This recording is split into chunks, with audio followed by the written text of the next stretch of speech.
All right, so we've got a pretty big bombshell report here, actually.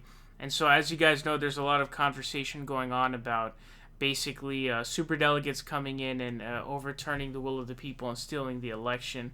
And so, the New York Times is doing this, which is surprising that they would even run these kind of headlines. Maybe they're trying to, they're fine with stoking the flames. I don't know. But they interviewed 93 superdelegates, and 84 of those 93 delegates, superdelegates, said that they would ignore a plurality of voters and instead pick someone who, quote, we could all get behind and celebrate.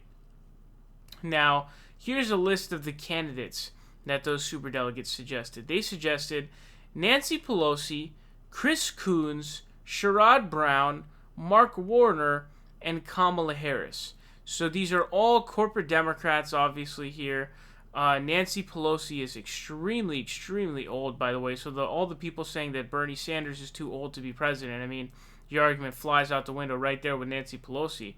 Because Nancy is either as old or older. I mean, she definitely looks a lot older than Bernie, that's for sure. Chris Coons is kind of more of a, I believe the guy's more of like a sort of blue dog type of guy. And these other options are obviously no good. And Kamala Harris, I mean, come on now.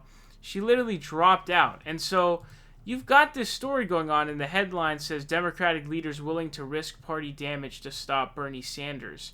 And so basically what it means is, dude, if it comes down to the superdelegates, it will get overturned. I mean, the vast majority of the superdelegates that they interviewed were like, yeah, we're going to ignore the candidate with the plurality. We're going to instead go with the candidate that we want. And this is the danger of having superdelegates. This is why Bernie Sanders tried to fight superdelegates even existing, period. This is why Bernie Sanders wanted to outlaw superdelegates completely out of the race. And so this is why when people say he wrote the rules, it's incredibly disingenuous. Because if he really got the opportunity to write the rules, he would have abolished superdelegates entirely. But he was forced to compromise due to the situation that he was in, and thank God he did. But, what is the takeaway from this story? I guess it's we need to try to fight to get to a majority of delegates if possible.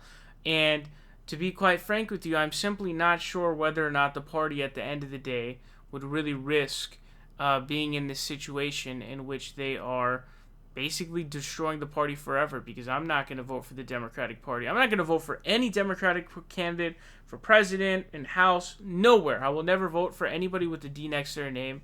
I'm going full scorched earth. I'm going third party. We're going to have to start a new one. Hopefully Bernie will start it, although I don't think he will. But that's what's going to end up happening. So I guess we strive for a majority. Don't panic. That's the key. Don't panic right now. But, yeah, this is definitely a bit worrisome to say the least. And, it's not the best of signs.